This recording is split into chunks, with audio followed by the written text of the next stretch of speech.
Well, welcome to the latest webinar from Object First. Zero Trust, good but not good enough. I'm your host, David Hull, the Editor-in-Chief here at Silicon UK. Object First makes Veeam customers more secure with less complexity. Their backup storage with absolute immutability delivers the ultimate ransomware defense and ensures true cyber resilience. Their platform is engineered to make storage secure, simple, and powerful. Over the past few years, Zero Trust has moved from industry buzzword to board-level mandate. It has reshaped how organizations think about identity, access, segmentation, and risk. The assumption is a breach is no longer controversial, it's an operational doctrine. Despite this shift in mindset, ransomware continues to disrupt businesses at an alarming rate. In this webinar, we'll examine why traditional approaches to immutability may fall short under real-world breach conditions and outline how an evolved model, one centered on what Object First calls Zero Trust data resilience, aims to extend Zero Trust principles directly into the backup architecture. We'll also see a live demonstration of how this approach works in practice and what it could mean for organizations determined not just to prevent attacks, but to guarantee recoverability. Well, today I have two guests joining me. The first is Andy French, the Director of Product Marketing for Object First. Welcome, Andy. Very pleased to be here. Thanks, Dave. Well, thanks, Andy, for joining us. Interesting one, I think, today. And also Marve Anson, the Sales Engineer UK and Ireland, also from Object First. Welcome, Marve. Thank you very much. Happy to be here. Well, thanks, guys, for joining us today. I think I'd like to kick this conversation off, I think, with Zero Trust, because I think that's a core of what we're going to be speaking about today. If I could come to you first, Andy, if I could. Do you think that Zero Trust must evolve to meet today's cybersecurity threats? Do you feel Zero Trust is built around, I guess, the principles of assumed breach? If it is, how should organizations apply that mindset specifically to their data storage and recovery systems?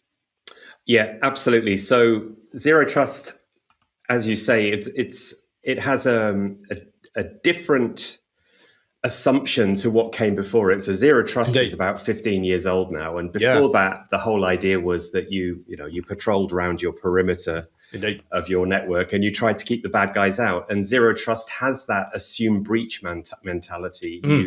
You assume that the bad guys are already in. So completely revolutionary when it came in like 15, 16 years ago. Now, it's not to say that you don't still need to secure the perimeter. Indeed. But you need to look a little bit further and do those, perform those principles that Zero Trust talk about. And I've got those on the screen here. So Zero Trust introduced these sort of three core principles. The first being that, you assume the breach and you therefore segment as much as possible in your systems so that when somebody gets in, not if, when, Indeed. They can't spread around laterally and kind of infiltrate other systems. So you separate your credit card system from your HR system and things like that, ERP and backup and so on. Sure. The second one is that every time somebody or a system wants to access one of those segments, then it's explicitly allowed or disallowed based on multi-factor authentication, identity access management, those kind of things. And the third step is you give them least privilege access. So just enough time to do the job and just enough access to do the job. Yeah. And to come back to your question, this is absolutely brilliant, great idea, but there are some limitations to it if you take it in its strictest sense, relating to how the cybersecurity landscape has evolved in recent years. So, for example, in this diagram, we've got all of the backup infrastructure in a single segment. So should somebody get access to that segment and get into the backup software and the backup storage, then it's possible that all of those backups could be obliterated by that criminal. So that's why it does need to evolve. And the evolution of that is something that we call Zero Trust data resilience. So this was originally developed by Veeam and Numberline Security to address that problem that, and as we'll see in a few minutes, that ransomware attacks are going through the roof, and there are some very specific tactics that ransomware gangs are using to effectively stop businesses from recovering. So that zero trust data resilience is absolutely needed. So this takes the 3 original pillars and then adds 3 further. So the first one is that you have to have proper segmentation between the software, the backup software, and the backup storage. That's the first one. The second one is that you have multiple resilience zones. You don't put all of your backup eggs in one basket. So you have multiple backups on-prem, in the cloud, secondary data centers, all of that good stuff. Sure. And then the third point is that you have immutable backups, meaning that, in theory, as we'll talk about, nobody would be able to delete those backups during a particular backup window. So that's the evolution of the zero trust model to take account of what's been happening in the ransomware world. Yeah, I think that's absolutely true. That zero trust clearly still has its place, but things have moved on. As you said, the landscape has changed massively. I think I'd like to also focus on a little bit of research which you guys I think did recently. Again, we're talking about backups in particular. Do you feel that ransomware incidents in particular are focusing on that? They are clearly looking at really focusing their attacks on backup infrastructure. Why do you think that is? Do you feel that's something that has absolutely shifted within the cybersecurity landscape? Yeah, absolutely. I've got a little bit of data here that just kind of talks to this. And so the first thing is to say that the ransomware gangs, the ransomware attacks are getting worse and worse. Okay, so the survey was actually done by Enterprise Strategy Group, an independent consultants, and what they're showing is that nearly 2/3 of businesses suffered some kind of ransomware attack in the last 2 years, and so the scale of it is just incredible. And it's just worth saying that we hear about a lot of the kind of the headline attacks, the bigger retailers that got attacked, particularly in the UK last year, and these high level. But it's everybody, like every size and scale of business, even smaller businesses are being attacked by ransomware gangs. They just don't care. Half the time they don't even know who they're attacking. But what they are doing, 96% of the time, as you can see there, when they perform a ransomware attack, they go after the backups. And the reason that they do that is that they have a much, much better chance of the victim paying up. Because if you can't recover, what else are you going to do? So it really is a when and not an if situation. The other thing to point out is that those attackers are tooled up much better than they were before. They can have a whole bunch of AI agents all probing a business's network to see if they can get in, and once they're in, can they spread sideways? Plus, as we know, video spoofing and the quality of emails is just getting better and better with AI. So that tool set is really enabling these guys, and I think it's worth just touching on the impact of a ransomware attack. And again, we hear about the high level, manufacturers and retailers getting tied up for months and months. In the same survey, the ESG survey, less than 50% could recover in a business week. So just think about what that means in terms of stress, lost revenue, lost reputation. It's pretty devastating. And even after actually recovering, the amount of data that these organizations can get back, it doesn't mean that you're going to get all of your data back after an attack. Indeed. And the same survey showed that actually a quarter of organizations only got half or less of their data back. So again, data, the lifeblood of your organization. Yeah. If you bleed a lot, it's not going to be healthy for you, right? Absolutely. I mean, those two statistics together are just crazy. 96% and then less than 50% can recover within a week. And you think, big retailers, particularly online, if you're down for an hour, what does that mean for revenue? Can you recover? That's the other massive question. And reputation, as said, kind of absolutely. I mean, It's almost like an intangible, but that's absolutely linked to, I guess, your process, your front of house. How are you going to recover from that and keep keep brand loyalty? Ultimately, that's what we're trying to achieve. Is there also a human dimension here, Andy?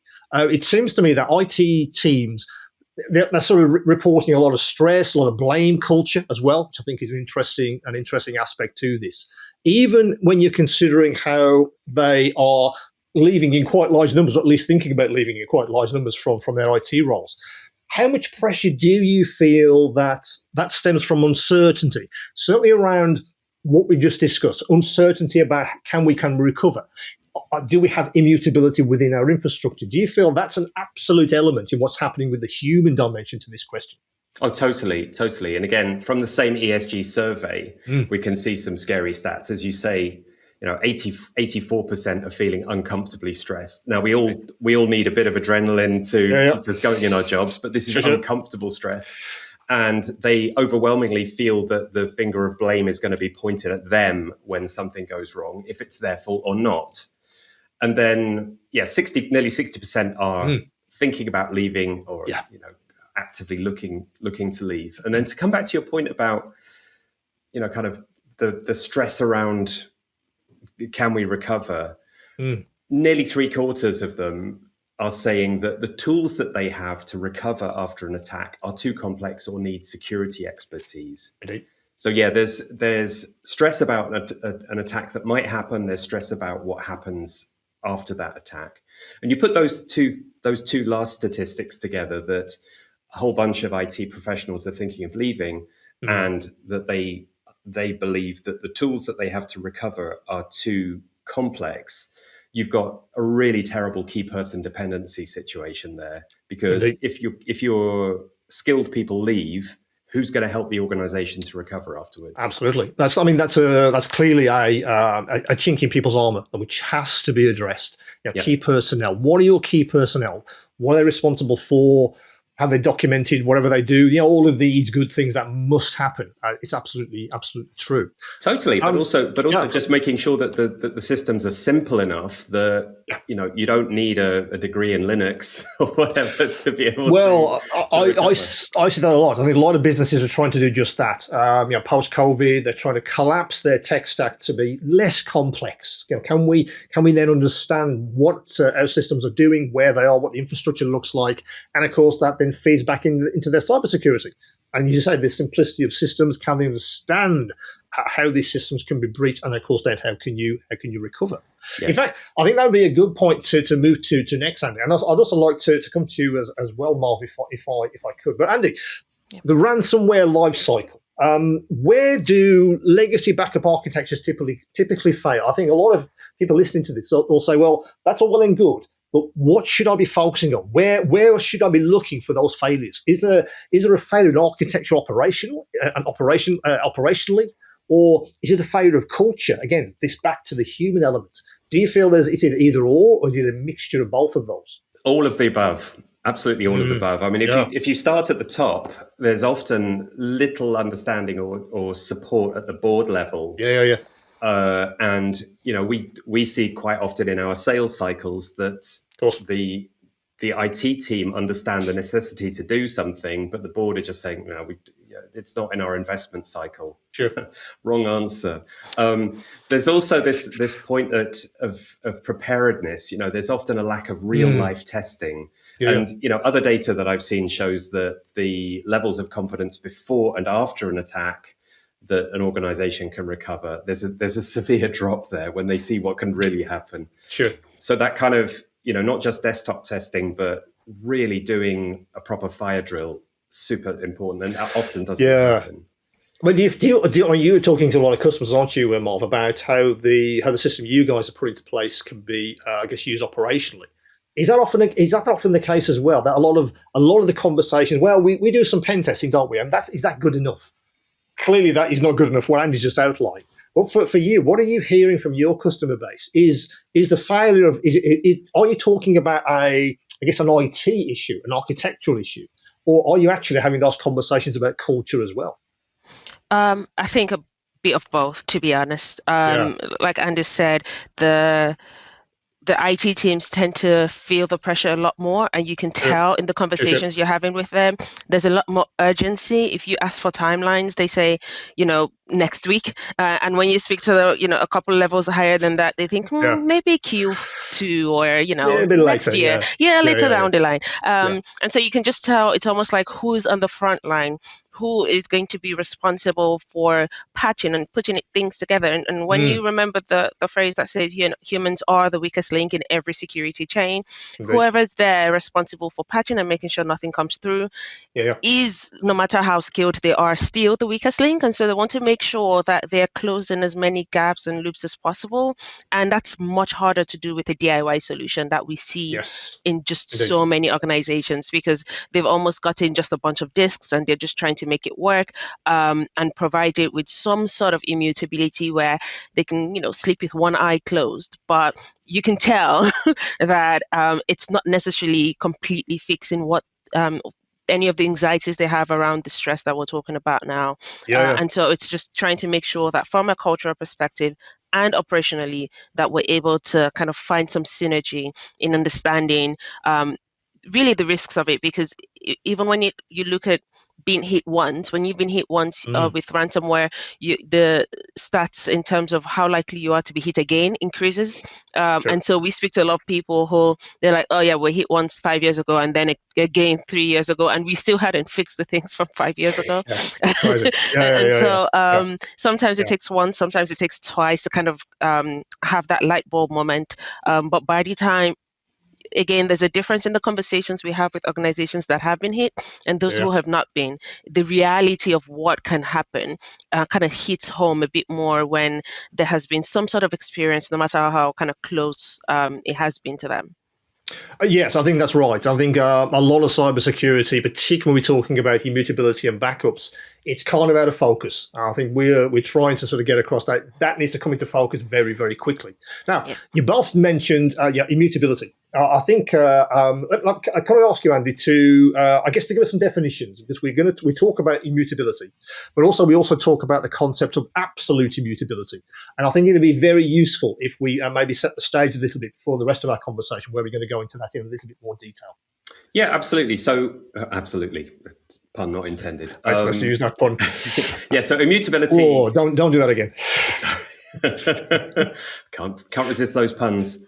Immutability is all about, as I said, in theory, a backup not that it cannot be deleted or altered during a particular time window. That's what it means. Indeed. But there is an important distinction here, because there are some systems that claim to have immutability, but there's kind of hidden loopholes and exceptions, and but if you this, then if it does this, then this doesn't work, and if it's a legacy, kind of works. And it's not absolute. And that can sometimes be because immutability is kind of an afterthought. It's not baked into the system. It might be delayed, so you might have retrospective snapshots or landing zones where data is still mutable, those kind of things. And absolute immutability works on the principle that even if an attacker has the most elevated privileges, they have all of your passwords, they know all of your secrets, they still can't delete those backups. So it's a very important distinction, that it works on that assumption that an attacker will know all your secrets, and what's the worst that they could do in those circumstances. So that's the key definition. That's the key definition. Now, can we put a practical spin on that? Let's look at what does that actually mean in reality. How does a zero trust data resilience model that you talked about earlier, how do you actually put that into action? What are the practical applications of that? If you could give us a sort of brief outline of what that actually means in reality. Okay, so the first thing before I get onto that, just to very quickly talk about, I talked about what absolute immutability is, but how it can be delivered. Indeed. So we believe that there are three very, very key principles there. The first one is that it should be based on S3. So why S3? Because it's a fully documented open standard. Yep. It has, and therefore it can be, you can give it to a third party to test it. Yep. Because if it's proprietary technology, you don't end up you can't do that. getting credible third party testing. Indeed. Of that. Indeed. It also has native immutability. It's baked in, as I said, and it has that object lock and versioning and those kind of features. So it's not bolted on afterwards. Second thing is that you need to have zero time to immutability. So data must be immutable the moment it's written. You don't have snapshots, you don't have landing zones where data sits around for hours or days before it's written to the immutable layer. And then the third point is that it's a dedicated storage appliance. Marve talked about DIY approaches, where you you knock something up with some Linux and some servers that you have lying in the corner of the office. As you do. As you do. And then, of course, you document absolute everything to do with how you put it together and how to update it and all the security patches and, kind of keeping it up to date. Of course you do. Yeah, right. So a dedicated storage appliance that is meant to do that job and to do that job specifically, that's what you need. Yeah. Okay. Indeed. So so then let's come to that point about what a zero trust data resilience model might look like. And kind of fairly complex diagram we're showing on the screen here, but it's pretty simple really. Going from left to right, we've got our production environment here. So this is probably a mixture of physical, virtual and cloud infrastructure. We have a whole bunch of different transport mechanisms to get that data into the backup software. And here we're highlighting Veeam, which is our parent company, and also by the way, the software that our appliance works with. And this backup software is correctly segmented away from the backup storage layer. And so here we can see we've actually got two sets of storage. Remember, I was talking about multiple resilience zones earlier. Indeed. So here's our primary data center with hopefully an object-first appliance in it, which is using S3. So it has a very, very small attack surface for attackers to be able to get in. And it has zero access to destructive actions. So this is coming back to the absolute immutability that we just talked about. Nobody can get at the BIOS. They can't get at the operating system. They can't get at the storage. They can't do anything bad to that storage and destroy it or alter it. And then you have your other resilience zone, which could be in the cloud, could be something like Veeam Data Cloud Vault, for example, or it could be an appliance at a service provider with those similar levels of security. Indeed. Or it could be in your own data center. You could have a second data center, so you send jobs backwards and forwards. So here are your multiple data resilience zones. And so this is the zero trust data resilience model in practice. Now, can I also ask you a little bit about, I guess, evaluation? We've talked about that before, how you can do, third-party evaluations, and can you kind of trust what you get, the data you're getting back? We often talk about solutions like that, and do they really offer sort of zero access? Ransomware, which is I guess ransomware proof for their storage. Do you feel that with this system, of course, it's absolute immutability, but more importantly, it has an evaluation aspect to it as well. A business can trust that because it's been third-party evaluation. It's not taking someone's word for it. Does that give you then, I guess, a zero access environment which you can then move forward with absolute immutability and then have a much higher level of cybersecurity? Yeah, absolutely. I must stop saying absolutely. Absolute immutability. Absolutely. Yeah.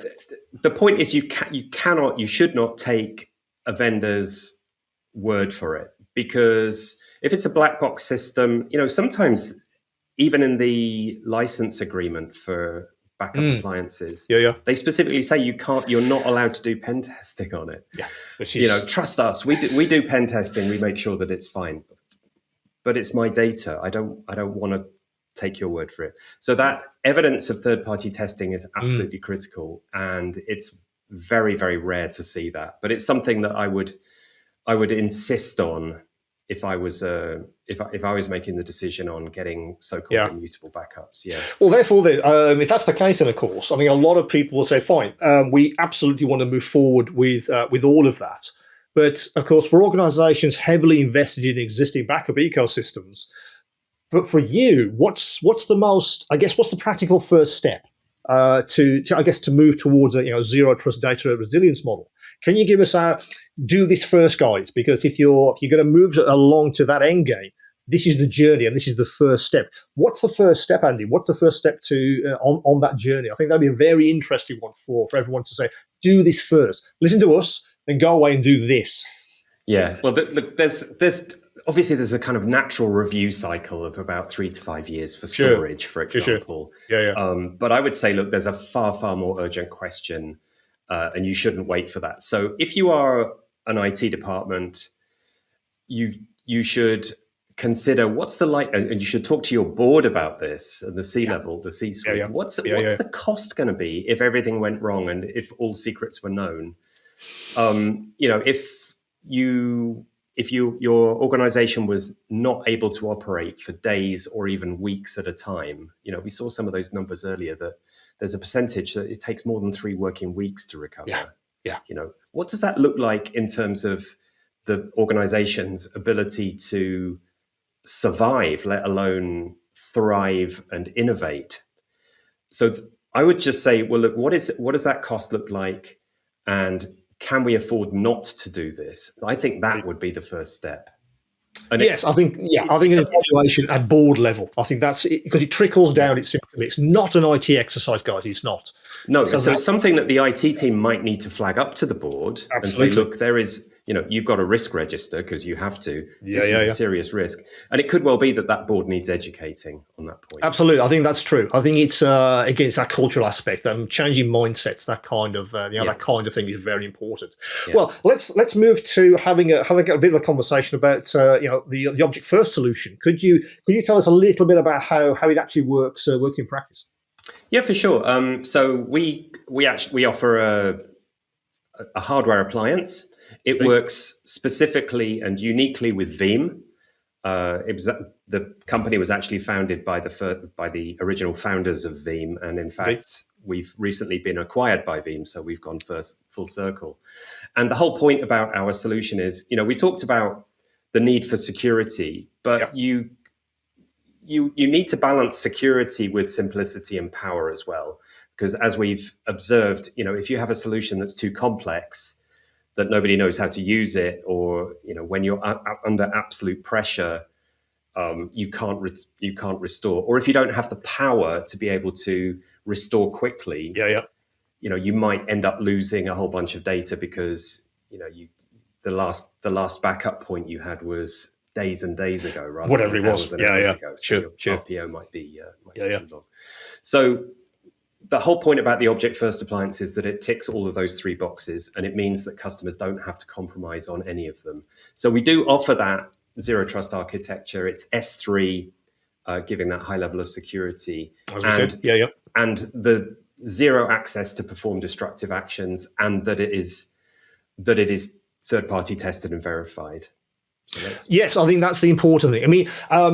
For you, Marve, of course, that must be absolutely part of the conversation you're having with your customer base. That it's third-party tested. The interesting synergy now, of course, with Veeam. I think that's a very interesting piece of synergy there. Is that the kind of conversations you're having? That people are looking for, I think, integrated ecosystems. Can we do this maybe in one place? Get our cybersecurity, particularly looking at ransomware and backups. Can we do this with a system which is integrated and works across all of our architecture? Are those the kind of conversations you're having as well? Yes, absolutely. With what we're seeing is that when we have this conversation about third-party testing and a solution that has been engineered purposefully to provide immutability, it has been a huge differentiator for us as an organization. So when we look at some of the tests we've had, particularly we have kind of turned in our kit to the NCC group, who are basically a group of ethical hackers operating out of the UK and globally as well. And what we've done here is simulating a ransomware attack. So almost every call I have or speak with customers, they're asking what happens if we get hit by ransomware. And we don't have to assume what the answer to that would be because we have done that. I've So done in that. this case, we Yeah, have yeah. provided them with our source code. We've given them credentials, the admin credentials, secret bucket credentials, basically everything that they would have gotten had they infiltrated the organization and gotten it by themselves. And well, I think that's a massive piece of validation for what the system can offer. It really is, because all that testing's been done, which often is not the case, is it? Yeah, and it took a while as well. So the testing was done over a series of about 54 days. And we have a full report that shows everything that was tested. And this is publicly available on our website as well. And, we want everyone to see this and scrutinize it and read into it and understand kind of what that report is saying. And there's a bit of it that just is highlighted on that report to say that even if, we're able to guarantee from our testing that even if all the customer's credentials and secret credentials are known to the attacker still cannot modify data that has been stored on an would-be appliance. And for us, again, huge differentiator. On the screen now, you see the word ransomware proof. For us, what that means is we're not saying that you won't be hit by ransomware. We always assume breach following the zero trust data resilience principles, and we say that it's a matter of when, like Andy said, not if. But we're saying that you won't be in a position where you have to pay ransom because you have access to your data and you can guarantee that that data has been untouched. It's immutable. It has not been deleted. It cannot be deleted. And most importantly, it hasn't been modified. So what you put in is what you're kind of getting out. Yeah, absolutely. And should just one final point on that is it's not, we don't take a sort of a snapshot of our security and then leave it at that. It's a constant process of retesting. So in fact, NCC have just done another round of testing on the device, even kind of taking in some of the latest features that we've got in, for example, a honeypot fearcher that we've put in to attract attackers. And they've concluded the same thing. It's still secure. Super. What I'd like to do is, if it's time for the demo for this one, guys, I'd like to basically hand the studio over to Marve for the demonstration of what an interesting piece of kit you guys have put together. All right. What I want to go through now is our kind of demonstration of the primary pillars that we've already discussed. So we were looking at secure, simple, powerful, and you're able to see that throughout the rest of the next few minutes where I'll be going through this. This blue screen you see is the first thing that you see when you power on the Object First appliance, and I'm just going to play this really short clip, and it just takes you through all of the steps for configuration, and you're able to go box to backup in 15 minutes. So all of these steps, you see how fast you can go through them. Before the node arrives, we usually send like a prerequisite document. We just let you know what to do in terms of, here it will ask you to reserve 3 static IP addresses that will be dedicated to this project. Each node will come with have dual NICs, so you have 2 network cards and each one will be assigned an IP address, which is what you're doing at this kind of very initial stage. So once that's done, it asks you for a host name. And here we have it as UTB02, whatever works for your organization. And it'll start to update. During this update process, it will stop a bit and ask you to set up your NTP and NTS protocol. And this is really important for time synchronization. This is just knowing that your VM server and your Object First appliance need to be on the same date and time.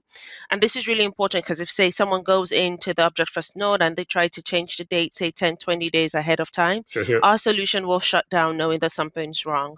That's why this comes up at that update stage to make sure that you're synchronized.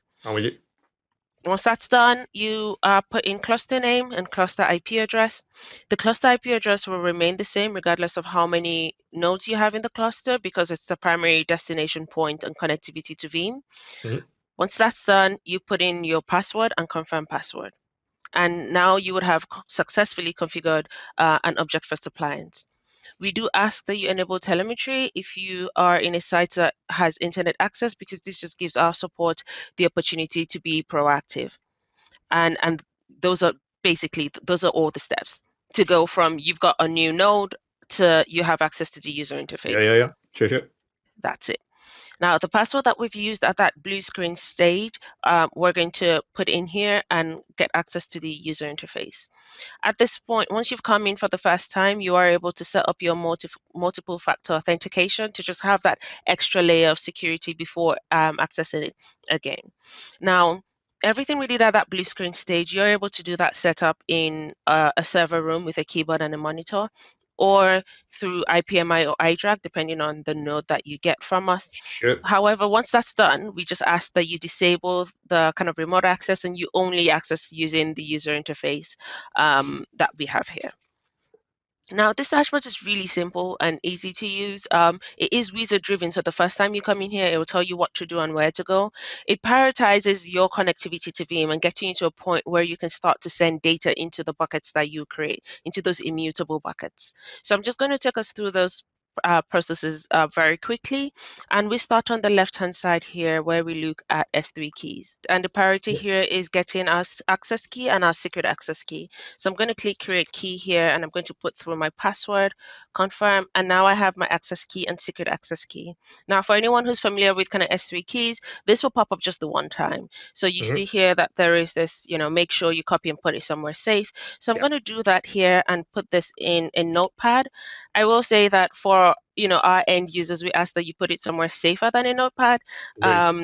However, our emphasis on keeping this safe is not a security risk because, again, referencing the NCC group, even if you lose the access key, secret access key, and the attackers have it, they still can't modify or delete your data. But this is more for your admin convenience. Yeah, indeed. The next thing we do on the left-hand side, we're going up to the S3 buckets, and now we want to create a bucket.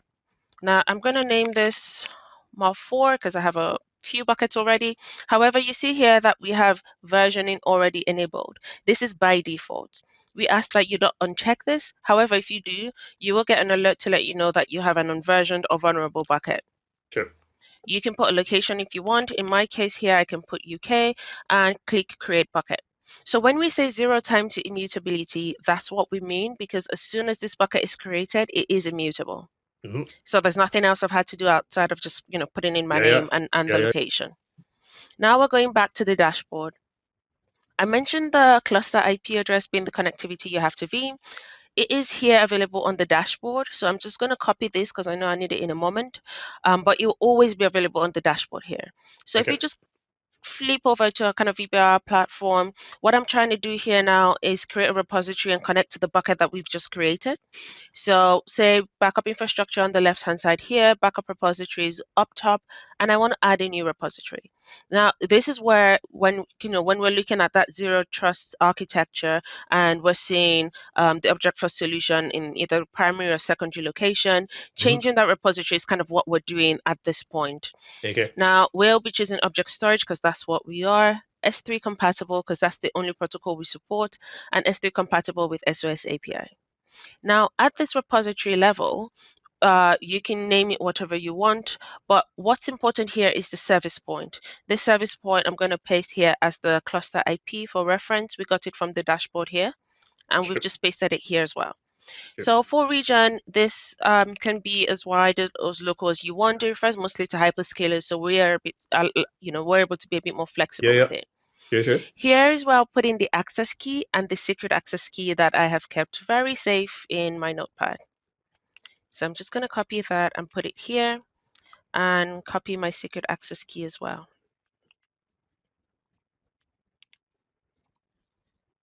Now I'm just going to go next, and now I am in the appliance. I'm going to look through to find the bucket that we've created just a moment ago, and we had that as Marve 4. I pick that up. Here on automatic bucket creation, we do have to disable it because it interferes with some of the SOS API functionalities, but also it creates multiple buckets with the same name. So you are able to have more than one bucket, I think up to 100 if you want. However, it is worth knowing, one, what your bucket is named and what data you're sending into it, so it just doesn't become an admin nightmare for you. We just need to put this in a folder. So if we click new folder, we have something like this come up. And We save it in that folder, click OK. We don't need to limit object storage consumption. However, we do need to make backups immutable for a certain period of time because your retention policy is very closely linked to your immutability. Yep, indeed. Now, here at repository level, you can put anything from 0 to 90 days. However, if you set up your GFS, which refers to your monthlies, weeklies, yearlies to extend, that will always take priority over what you have here at repository level, almost Okay. taking precedence over it. So say you have 30 days, 4 weeks, and 6 months, it'll check 30 days, and then it'll check your GFS, and it'll go on for 4 weeks and 6 months. And that's all you have to do in terms of creating this repository. So we just Yeah. keep going next, and apply. I'm not going to apply this now just because I don't want to keep this particular one for 30 days. However, that's all you have to do in terms of kind of now our data is flowing into the bucket we've created. Yeah. And I'll go back to show you that bucket in a moment. But while we're here, I'll show you some of the backups that we have already. Say I want to delete this from disk for any reason. Now, I could be an insider threat. It could be a ransomware attack where you're refusing to pay for ransom and they're threatening to delete your data. Here we have unable to delete because it's been marked immutable until April 8th. Now, I've accessed this using the highest level of credential that we have. We wouldn't be able to delete as object first. You wouldn't be able to delete. Someone within your organization with the highest level of credentials would also not be able to delete it within this retention policy period. Yeah. Now, if we just go back to the S3 bucket that we had there, here we have, this is bucket that we've just created. Now, even though I don't have any backup data, if I try to delete this, it's going to give me an error message, and that's because I'm already kind of pulling in generic S3 data. So you need a bucket to be completely empty, so zero data across these 3 points before you can delete a bucket. And of course, you have to kind of clear that on the Veeam side, and we've seen what that looks like. So this just shows you the immutability. We started off with seeing how simple it is. Now we're looking at the security, and it is a really powerful solution as well in terms of recovery. So we will support instant recovery sessions, 20 per node. So what that happens in the case of an incident, you are able to use the object first appliance as sort of primary storage, where you're able to spin up the VMs directly. So you just provide it with some compute with any hypervisor, and you're able to spin up those workloads directly from the UDB node. And that means you're able to go from I've been hit at 10 a.m. to I can spin up an instant recovery session and be back up by 10:15, because you're not really migrating anywhere. You're just having the space to pull back up that immutable data that you need to continue work with while you're kind of sorting out the rest of your environment. So for this kind of short demo, I just wanted to show what the connectivity looks like. At this point, it just becomes a monitoring tool. I will show here the roles you can have for your users, but just emphasize that even like super admin, they still don't have access to that root layer that we've cut off. Again, when we're looking at the segmentation of backup, software and storage, cutting off the OS layer as well, all of those principles that we've put into place are reflected in the real life use of the solution. Sure. Excellent. Well, that's very interesting. I think that gives you a very good idea of how fast you can get this thing to spun up and literally protecting your data. And once it's there, how you can protect that information from being deleted, moved, shifted around, or compromised in any way. Now, unfortunately, we're almost at time, guys. Can I come back to you if I could, Andy? I guess the final question for me would be really how you would be advising boards today. What single question would you be asking CIOs and in CISOs in determining whether their organization is really resilient? Do they actually know that, or are they just compliant? What would you advise a board today if they asked you that question? Compliance, resilience, it's not the same thing, is it? I would say, and by the way, thanks, Marv, great demo. I would say, ask your IT team, ask your CISO, your CIO, this very simple question. If every username was known, if every secret was in the hands of an attacker from outside or from inside, what would happen? If all secrets are known, how much damage could be done? Would the backups survive? That's the simple question. If everything went wrong, would the backups survive? Because that's critical to recovery. It's critical to business continuity in the end. I mean, by the way, it will also mean that you can tick boxes on in terms of compliance to NIS2 or DORA or the Cybersecurity and Resilience Act that's coming in the UK, all of those compliance things. Absolutely. You know, it's going to mean that you're going to be able to get cyber insurance and claim on it if something happens. So that's the key question. If all secrets were known, would our backup survive? Yeah, absolutely. I think it's understanding where you are, what you have to protect in the end, and what can you do on a practical level to be secure, simple, and powerful. I think that's the absolute message. Yeah. Well, unfortunately, that's all the time we have for this fascinating webinar. As we've heard today, the cybersecurity conversation is shifting. It's no longer enough to solely focus on keeping attackers out. The reality is that breaches will happen. Credentials will be compromised. The real differentiator, the metric that boards, regulators, and customers ultimately care about is how quickly and completely you can recover. Zero Trust remains a critical foundation, but if the backup system can still be modified, deleted, or undermined, that resilience is conditional, and conditional resilience is a risk no organisation can afford. The challenge now is to extend Zero Trust beyond access control and into a core of data protection. That means rethinking backup architecture, questioning assumptions about immutability, and ensuring that even in the worst case scenario, even the privileged access credentials are exposed, your data remains untouchable and recoverable. To learn more about how Object First can help your business become data resilient, please do reach out to our guests and of course visit objectfirst.com for more information. Once again, thank you for joining us today. Until the next time, it's goodbye from me, it's goodbye from Andy. Goodbye. And it's goodbye from Marve. Goodbye. Goodbye everyone, and see you next time.